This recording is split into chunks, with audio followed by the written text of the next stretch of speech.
Bonjour à tous et bienvenue dans Smart Patrimoine. Smart Patrimoine, l'émission qui vous accompagne dans la gestion de vos finances personnelles, mais qui décrypte également avec vous les actualités et les enjeux du secteur de la gestion de patrimoine. Une émission tous les jours à 13 h sur Bismart. Et au sommaire de cette édition, nous commencerons comme tous les jeudis avec Investir responsable, le rendez-vous ISR ou investissement durable, voire investissement à impact de Smart Patrimoine. En l'occurrence, nous nous intéresserons aux formations dans les écoles de commerce en premier lieu, mais pourquoi pas dans d'autres formations, dans d'autres instituts de formation, donc d'écoles d'ingénieurs ou d'universités. Les formations en finance durable sont-elles en train de progresser? Pourquoi est-ce que Finance for Tomorrow réfléchit à labelliser certaines formations? Nous en parlerons avec Marguerite Culot, directrice des programmes du développement et des relations institutionnelles de Finance for Tomorrow.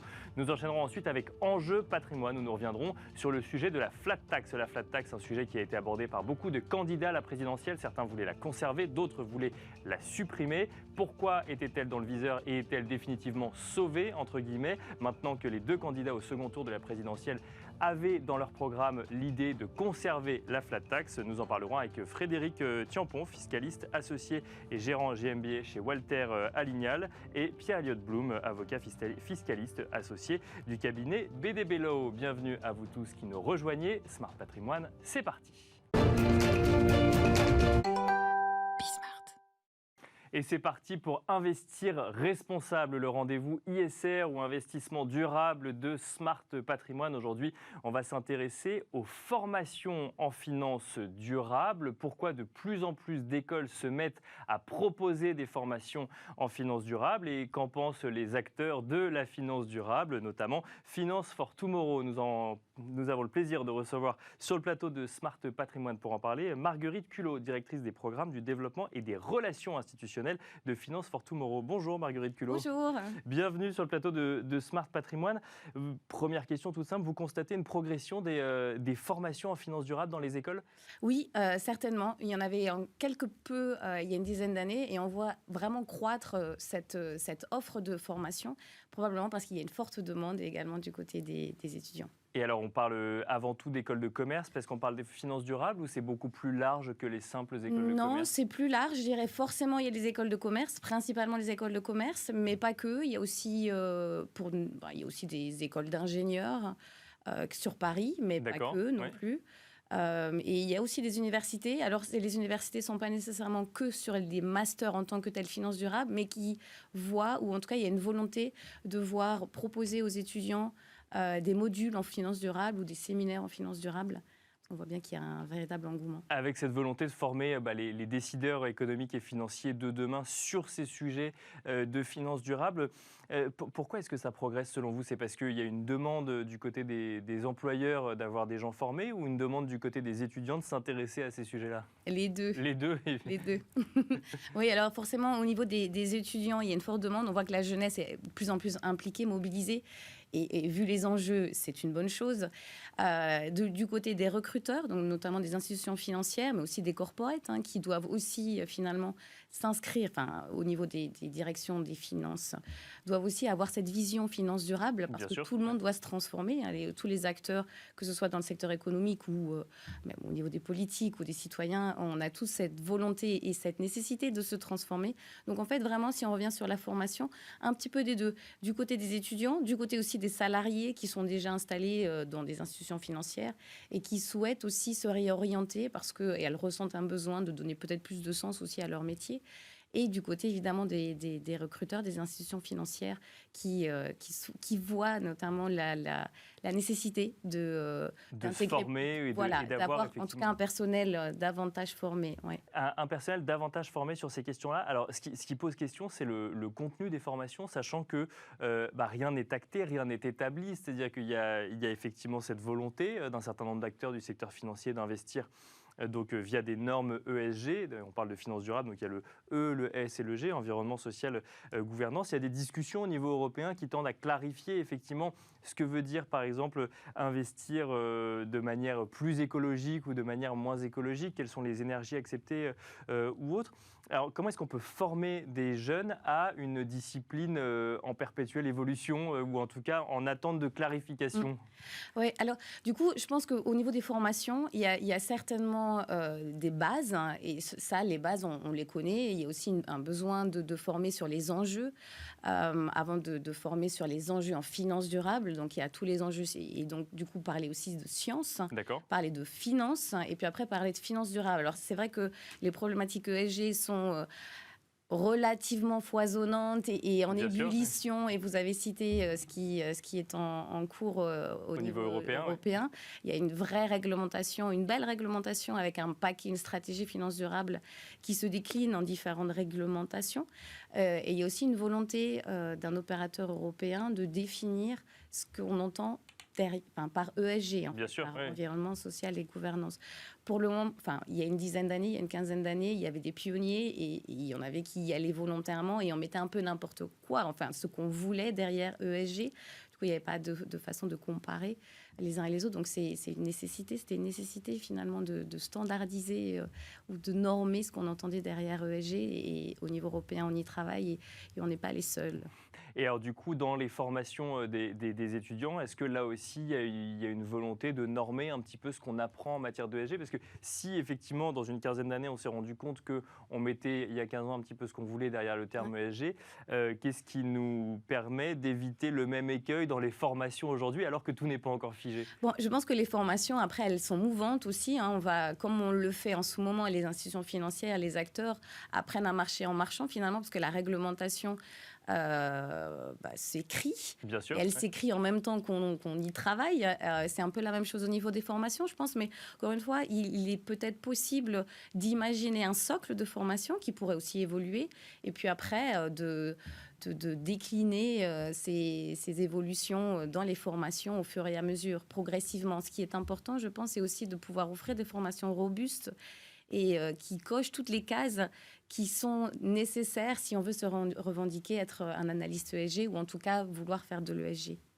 La place de Paris veut créer un label justement pour les formations en finance durable. Alors on est au tout début des réflexions, hein, il n'y a Oui. pas de label aujourd'hui sorti. Ce serait un moyen d'uniformiser, de s'assurer qu'il y a un socle commun à toutes les formations, que ce soit en école de commerce, d'ingénieur ou en université, qu'il y ait une base de formation commune pour tous ceux qui veulent faire de la finance durable? C'est en tout cas cet objectif. Alors nous, Finance for Tomorrow, on est une initiative qui rassemble un écosystème, beaucoup d'acteurs financiers, mais aussi des think tanks, des cabinets de conseil, des ONG, des pouvoirs publics. On y réfléchit depuis un petit temps parce qu'on sait qu'il y a une vraie demande, de vraie recherche de talents finance durable. Il y a même parfois une guerre de talents, si on peut D'accord. dire, Sur les sujets sur finance les durable. D'accord. sujets finance durable.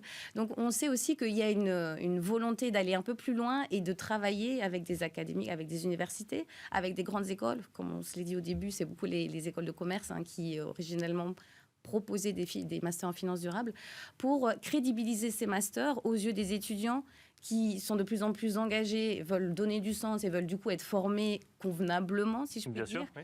Et puis de l'autre côté, du côté des recruteurs qui sauront que si un étudiant sort de cette école avec ce master, il aura suffisamment de bagages pour répondre aux missions qui lui seront confiées. Sachant que les professionnels de la finance durable aujourd'hui, qui sont en fait des professionnels de la finance classique, qui sont adaptés à la finance durable, eux se sont formés sur le terrain, entre guillemets, et avec les évolutions successives en lien avec leur métier. Oui, c'est vrai. Et il n'y en a pas beaucoup, d'ailleurs. Ouais. Et c'est aussi, il y a une guerre des talents jeunes et il y a aussi une guerre des talents plus seniors, d'ailleurs, parce que c'est aussi ceux-là qui pourront avoir suffisamment d'aisance et de possibilité d'influer sur la hiérarchie et donc du coup de participer de cette dynamique d'aller toujours plus loin sur les sujets ESG. Oui, alors ils se sont formés sur le tas. Et au niveau de la place, on essaie aussi, en tout cas au niveau de l'écosystème Finance for Tomorrow, on essaie aussi de travailler avec des académiques, des universités, des grandes écoles pour proposer un autre type de formation qui serait de la formation continue. D'accord. Mais qui soit suffisamment robuste. Déjà exactement. en poste pour le coup. Parce qu'il y a des institutions qui peuvent proposer des formations en interne, il y en a qui ne peuvent pas. Il y a des offres de formation qui existent, on ne va pas citer les noms, mais elles sont bien connues de la place, elles font des très bonnes formations, mais assez courtes, et peut-être trop courtes pour justement apporter suffisamment au personnel senior qui souhaite vraiment s'embarquer dans l'ESG.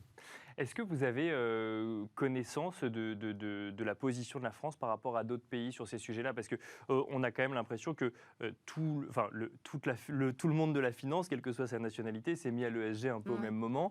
Est-ce qu'il y a sur les sujets formation des pays qui sont plus en avance ou plus en retard que d'autres? Je ne pense pas qu'il y en ait qui soient plus en avance que d'autres. Au niveau français, on sait que, point de vue de la finance durable, on n'est pas en retard. Il y en a d'autres qui nous ont rattrapés un petit peu, il faut bien le dire. Mais non, enfin, on travaille avec Francfort, on travaille avec le Canada. On sait que l'Irlande aussi travaille beaucoup sur ces sujets de formation ESG. Vu que la réglementation est ce qu'elle est, et elle est la même pour tout le monde au niveau européen en tout cas, et au niveau outre-Atlantique, il n'y en a pas tellement, mais il y a toujours cette volonté d'aller plus loin, et on est un peu dans la même situation. On sait qu'il faut aller plus loin sur les formations, il y a une vraie demande un peu partout dans le monde, mais on n'est pas encore calé, parce qu'encore une fois, l'ESG est un peu... non défini tout à fait. Bien sûr, ouais, donc peut-être que le jour où il sera clairement défini, ça favorisera ces formations. Alors, je lisais un article des Échos sur le sujet. La finance durable, on a l'impression que c'est un indispensable, un impondérable maintenant de n'importe quel investisseur. Rare est l'investisseur qui assume de ne pas faire d'ESG. Pourtant, dans les formations, on voit que ça se développe, mais c'est pas encore généralisé à l'intégralité des formations. Donc, il faut s'attendre dans les années à venir à avoir de plus en plus de formations dans chacune des écoles d'ingénieurs de commerce aux universités. On espère bien en tout cas que oui, il y aura plus de formations vraiment typiquement finance durable, mais on espère aussi que la finance durable puisse être transversale et puisse finalement aussi être apprise et comprise dans diverses formations.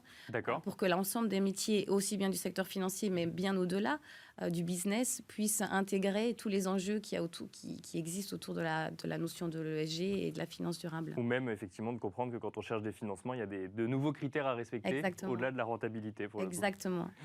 Merci beaucoup Marguerite Culot d'être venue sur le plateau de Smart Patrimoine. Je rappelle que vous êtes directrice des programmes du développement et des relations institutionnelles de Finance for Tomorrow. Merci à vous. Merci à vous de nous avoir suivis. On se retrouve tout de suite dans Enjeu Patrimoine. Et c'est parti pour Enjeu Patrimoine, un enjeu patrimoine où nous allons nous intéresser à la flat tax, également connue sous le nom de prélèvement forfaitaire unique, aux alentours de 30%. On va vous détailler le calcul dans un instant. Une flat tax qui a été dans le viseur d'un certain nombre de candidats à la présidentielle française. Ceux qui sont présents au second tour n'avaient pas pour objectif de revenir sur la flat tax, mais on trouvait quand même intéressant en cette période de se poser la question de pourquoi cette flat tax était dans le viseur d'un certain nombre de politiques et est-elle réellement tirée d'affaire actuellement, et ce, quel que soit le résultat du second tour de la présidentielle dans quelques jours. Pour en parler, nous avons le plaisir de recevoir sur le plateau de Smart Patrimoine Frédéric Tienpon, fiscaliste associé chez GMBA Walter Alignal. Bonjour Frédéric Tienpon. Bonjour. Bienvenue sur le plateau de Smart Patrimoine. Nous avons le plaisir de recevoir également Pierre-Elliott Blum, avocat fiscaliste associé du cabinet BDB Law. Bonjour Pierre-Elliott Blum. Bonjour. Alors bienvenue sur le plateau de Smart Patrimoine également. La flat tax, donc c'est ce qu'on appelle le prélèvement forfaitaire unique à hauteur de 30%. Donc on peut détailler, hein, il y a les prélèvements sociaux à 12,2% et l'impôt sur le revenu à 17,2% pardon, et 12,8%. Voilà, on commence à s'embrouiller sur deux chiffres. Ça va être compliqué. La flat tax, on va tenter de comprendre dans quelques instants pourquoi est-ce qu'elle a été dans le viseur des politiques. Tout d'abord, c'est récent la flat tax. Ça date de la loi de finances 2018. Ça visait à uniformiser finalement la fiscalité qu'on pouvait avoir, notamment sur des plus-values ou sur des investissements, Pierre-Elliott Blum. Exactement. Donc la flat tax, ou le prélèvement forfaitaire unique, dit PFU, a été mise en place suite à l'élection d'Emmanuel Macron en 2017, et donc a été mise en place à partir du 1er janvier 2018. Ça s'applique aux revenus de capitaux mobiliers et aux plus-values sur cession de titres, afin d'uniformiser évidemment la fiscalité sur le revenu du capital. Donc c'est une imposition forfaitaire. Auparavant, c'était une imposition selon le barème progressif à l'impôt sur le revenu. Donc on a fixé un taux fixe qui s'applique de manière unique, pour simplifier et aussi pour retomber sur des montants qui étaient équivalents à des pays développés tels que l'Italie, l'Allemagne ou autres. avec pour objectif de faciliter l'investissement, notamment dans les entreprises ou autres, parce que pour éviter que plus on investissait dans les entreprises, plus on soit taxé. Là, l'idée, c'était de faciliter l'investissement dans les entreprises, pour le coup. Il y avait plusieurs objectifs. Le premier, c'était évidemment de faciliter la compréhension de l'imposition et deuxièmement, d'inciter les personnes qui pourraient être amenées à investir dans des entreprises, dans l'économie, pour créer une sorte de ruissellement qui aurait pu bénéficier à tout à chacun. Donc l'objectif, c'est d'avoir une fiscalité plus basse que l'imposition selon le barème progressif à l'impôt sur le revenu, parce qu'on peut vite atteindre des tranches marginales à 45% versus 30%, donc une imposition beaucoup plus intéressante. Frédéric Timpon, la flat tax s'est retrouvée dans le viseur d'un certain nombre de candidats à la présidentielle. Ça a été un sujet de cette présidentielle. Alors pas que, il y a eu d'autres sujets, il y en a eu beaucoup. Si on regarde tout ce qui concerne la gestion de patrimoine, il y a eu aussi des sujets de transmission. Et il y a eu ce sujet fiscalité. Fiscalité avec... En toile de fond presque de cette présidentielle, le sujet pouvoir d'achat. Et ce sujet fiscalité, cette remise en cause de la flat tax revenait à dire on ne paye pas suffisamment d'impôts. Finalement, c'était généralement des candidats plutôt à gauche qui revenaient à dire on ne paye pas suffisamment d'impôts sur ces revenus justement de capitaux de valeur mobilière ou plus-value sur des actions par exemple. Oui, tout à fait. Là, ce qu'ils voulaient remettre en fait sur les plus-values et sur par exemple les dividendes, c'est la progressivité de l'impôt. D'accord. Donc, enlever la flat tax et mettre une progressivité avec le barème progressif directement. Donc, revenir à l'ancien fonctionnement. Revenir à l'ancien fonctionnement, qui est encore de temps en temps applicable. D'accord. Après, il y a aussi, ce qu'il faut savoir, c'est qu'il y a une surtaxation qui s'applique dès qu'on dépasse un certain montant de revenu fiscal de référence. Ça s'appelle la CEHR, la contribution exceptionnelle sur les hauts revenus, qui est de 3 et 4% et qui s'applique à partir de 250 000 euros de revenu fiscal de référence pour les célibataires, par exemple. 250 000 euros de revenu fiscal de référence, pas de plus-value suite à la cession de ces titres. C'est de façon globale, en fait. Ça a été mis en place sous Nicolas Sarkozy et voilà, ça visait... c'était une contribution spécifique qui s'appliquait... de façon exceptionnelle, et théoriquement, ça devait prendre fin dès que le déficit public serait totalement remboursé. Bon, donc c'est pas le cas aujourd'hui.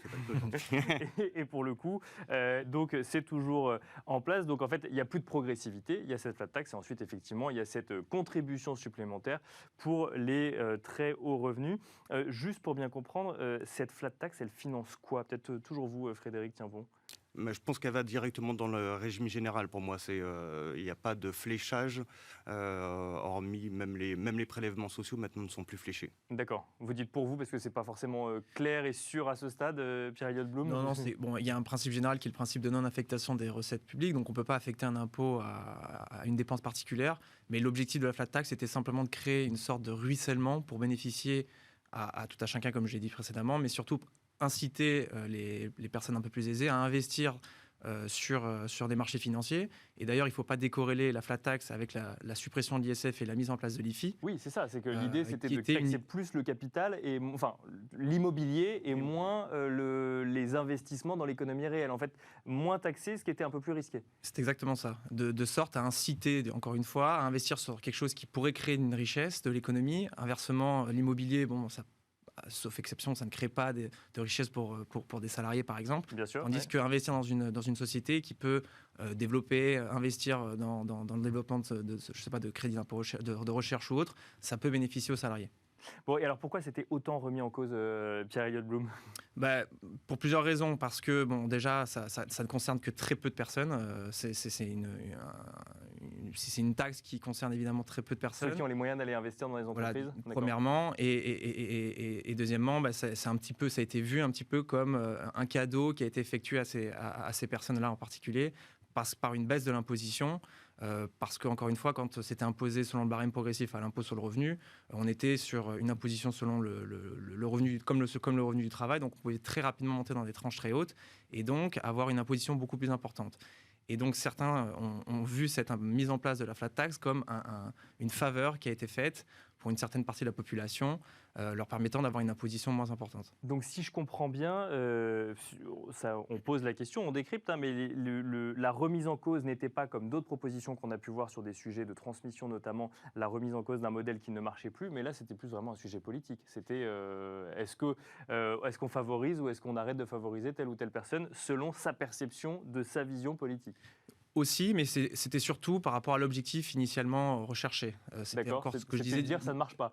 Et voilà, exactement. Et il y a eu d'ailleurs un rapport de France Stratégie qui a été plusieurs rapports, mais notamment un dernier rapport qui a été rendu et qui n'a pas eu de résultats escomptés par rapport aux objectifs qui étaient poursuivis. Enfin, il y a plus ou moins 3 objectifs. La simplification du régime fiscal qui a été pour le coup respectée. Bien sûr. Il y avait le fait de vouloir s'aligner sur les pays concurrents qui a été respecté. Et ensuite, il y avait la question du ruissellement. Et ça, on n'a pas eu assez de recul, selon le rapport de France Stratégie, pour savoir si, du fait de la mise en place de la flat tax, il y avait eu des conséquences positives sur un réinvestissement économique dans des sociétés françaises. Frédéric Tienpont, même question. Alors effectivement, vous êtes avocat fiscaliste, donc vous n'avez pas forcément la vision économique du ruissellement, mais donc aujourd'hui, en fait, d'un point de vue fiscaliste, c'est quelque chose qui fonctionne bien. La question, c'est est-ce que d'un point de vue sociétal, ça fonctionne ou c'est à la hauteur des promesses de départ? Oui, après, nous, dans les sociétés qu'on accompagne ou dans les dirigeants qu'on accompagne, il y a quand même... ils font quand même attention sur la distribution de dividendes qu'ils font. Donc, par exemple, il y a les PGE, il y a eu la crise Covid, les distributions de dividendes, si on prend par exemple cet exemple, sont quand même, je pense, mesurées dans une très très grosse partie des sociétés. Et donc après, voilà, la principale préoccupation, je pense, des dirigeants, c'est leurs salariés et l'accompagnement. Donc, Ce que vous dites, c'est qu'on est moins, avec effectivement la pandémie ou l'actualité ou l'incertitude dans lesquelles se trouvent les entreprises, on est moins sur des dividendes versés à des montants astronomiques. Et donc, comme on est dans un peu plus de raison, finalement, la flat tax prend tout son sens. Je pense, parce que je pense qu'en 2018, il y a eu peut-être un effet d'appel parce que le taux avait, entre guillemets, baissé. D'accord. Mais par la suite, je pense que ça a été Les dividendes mesuré. ont été beaucoup plus gros. Oui. Ouais, voilà, je pense que... et en plus, c'était une reprise économique en 2018. Donc, il y a eu une reprise économique 2018. Après, il y a eu toute la partie Covid qui a mis, je pense, voilà, actuellement, c'est quand même beaucoup plus mesuré. Et on fait attention. On fait attention. Pierre-Elliott Blum, est-ce que la flat tax est tirée d'affaire aujourd'hui, sachant que nous avons au second tour de l'élection présidentielle 2 formations politiques qui ne remettaient pas en cause cette flat tax pour le moment. Alors après, évidemment, il y a des législatives, puis après, il y a des programmes et une vie économique qui fait qu'on peut être amené à revoir certaines positions. Mais aujourd'hui, est-ce qu'on peut se dire que la flat tax est globalement tirée d'affaire? Bon, c'est très difficile de voir dans une boule de cristal et d'anticiper une éventuelle élection, enfin les élections législatives et une éventuelle cohabitation. Donc là-dessus, on ne pourra pas se positionner. En revanche, ce qui est certain, c'est qu'aucun des 2 candidats ne veulent supprimer la flat tax, à l'exception de Marine Le Pen qui veut juste un petit peu modifier la flat tax en mettant un montant plafond, au-delà duquel on basculerait sur le barème progressif à l'impôt sur le revenu. Au-delà de ça, rien n'est impossible. Ce serait encore différent de ce dont vous nous parliez tout à l'heure pour les hauts revenus à 250 000 € environ de patrimoine taxable. Là, de revenu fiscal de référence. Là, l'idée, ce serait de mettre un plafond et ensuite on repasserait sur un barème progressif. Ce serait une imposition qui serait propre aux dividendes, aux intérêts, aux cessions d'actions par exemple, tandis que la CEHR, ça s'applique vraiment sur tous les revenus. Vraiment sur un revenu fiscal de référence, comme ça a été évoqué précédemment. Donc c'est vraiment 2 choses différentes. Mais encore une fois, sur l'avenir de la flat tax, à court terme, on peut pas se positionner là-dessus. Je pense avec aucune certitude que aucun des 2 candidats ne veulent la supprimer. Donc a priori, ça devrait à minima continuer au cours des prochaines années. Une suppression de la flat tax, Frédéric Tienpont, ça viendrait freiner l'investissement selon vous? Parce que c'est une vraie question qu'on peut se poser, parce que ça existe depuis pas si longtemps que ça. Mais en même temps, c'est vrai que ça peut permettre de se dire que quand on veut faire des investissements en actions, alors que ce soit en direct ou en indirect, parce que finalement, qu'on soit sur des marchés financiers ou non, la flat tax existe de la même façon pour le coup. Ça pourrait venir freiner, revenir sur un barème progressif, ça pourrait venir freiner un certain nombre d'investisseurs selon vous? Oui, parce que je pense que le fait de revenir sur la flat tax on a un chiffre en tête, 30%, mais surtout les personnes à l'international ont un chiffre en tête, 30% aussi. D'accord, oui, bien sûr. Je pense qu'il faut remettre les choses dans un contexte international et donc voir la visibilité qu'on a aussi et la lisibilité vis-à-vis des autres pays. Et donc, je pense que c'est important. Et vis-à-vis des autres pays, pour l'investissement, là, ça risque d'avoir un impact important. Parce qu'effectivement, vous nous le disiez, Pierre-Elliott Blum, là aujourd'hui, on a uniformisé par rapport aux autres pays équivalents à la France. C'est-à-dire que on est globalement dans les mêmes ordres de grandeur. C'était l'idée. C'était pas l'unique idée, mais c'était un des objectifs d'avoir aussi un côté attractif pour la France. Et ce dont on s'est rendu compte, c'est que depuis la mise en place de la flat tax, on a eu plus de retours aussi d'expatriés qui étaient justement partis probablement pour des raisons fiscales. Et donc, il y a un retour des investissements en France, avec un retour aussi des contribuables qui étaient partis de la France. Alors ça, c'est encore une fois allié avec la suppression de l'ISF et la mise en place de l'IFI. D'accord. Et donc là, effectivement, ça concerne des investisseurs français. Les investisseurs étrangers ne sont pas concernés par la flat tax ou peuvent être concernés par la flat tax? Alors, les investisseurs étrangers peuvent être concernés par la flat tax. Alors, ce n'est pas exactement la flat tax, mais c'est un équivalent. D'accord. Qui lui aussi date de 2018 ou c'est encore autre chose pour le coup? Oui, c'est lié évidemment, mais bon, après là, on rentre sur des considérations de résidence fiscale avec l'application des cas échéants de convention fiscale. Donc, c'est quelque chose qui est assez différent. Ce n'est pas vraiment la flat tax, mais c'est un taux de 12,8% de retenue à la source qu'on appelle. Donc finalement un peu plus d'attractivité vis-à-vis de son propre pays, si je comprends bien, vis-à-vis des investissements. Il nous reste quelques minutes. Est-ce qu'il y a d'autres sujets fiscaux dans cette campagne présidentielle que la flat tax que vous suivez de près, peut-être Frédéric Tiampon dans un premier temps? C'était les droits de succession. Les droits de succession, bien sûr. Les droits de donation et les transmissions, c'est un sujet important.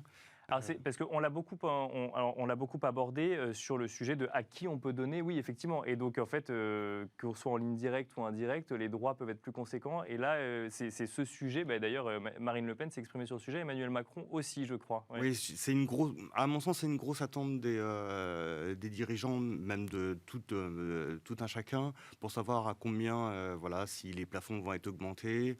Il y a une grosse attente, franchement, pour voir ce qui va se passer. Vous voulez dire que côté investisseur ou épargnant, il y a une grosse attente pour savoir si on peut donner plus ou non. Voilà, exactement, parce que c'est vrai que là, actuellement, les personnes ne donnent pas forcément et regardent où on donnait jusqu'au plafond et attendent les nouvelles mesures pour voir s'ils peuvent, par exemple, donner un peu plus ou pas. Pierre-Elliott Blum, même question. C'est un autre sujet fiscal que vous regardez dans cette présidentielle. Ce serait celui-là ou Oui, bon, il y a plusieurs sujets. Il y a évidemment le sujet des droits de donation et particulièrement sur les abattements qui sont applicables. Aujourd'hui, on a des abattements de 100 000 € en ligne directe et des abattements beaucoup moins importants en ligne indirecte. Et c'est justement ces lignes indirectes-là sur les donations indirectes qui sont un petit peu en ligne de mire pour certains candidats. Mais au-delà de ça, il y a aussi la question de l'ISF qui était un sujet assez Est-ce qu'on revient à l'ISF ou non? Voilà, avec Marine Le Pen qui propose un ISF financier, tandis que le candidat Macron, lui, conserverait un IFI équivalent à celui qui est mis en place actuellement. Donc voilà, c'est des sujets qui sont très d'actualité, puis on aura la réponse assez rapidement. Qui vous inquiète ou pas forcément? Alors inquiète, moi pas particulièrement, mais mes clients peut-être un peu plus. D'accord. Sur la question de l'ISF, oui, c'est un sujet qui est un peu plus inquiétant pour certains clients. Merci beaucoup Pierre-Elliott Blum. Je rappelle que vous êtes avocat fiscaliste associé du cabinet BDB Law. Merci Frédéric Tiampon, fiscaliste associé chez GMBA Walter Alignal. Merci à vous de nous avoir suivis et je vous donne rendez-vous demain à 13h sur Bismart pour un nouveau numéro de Smart Patrimoine.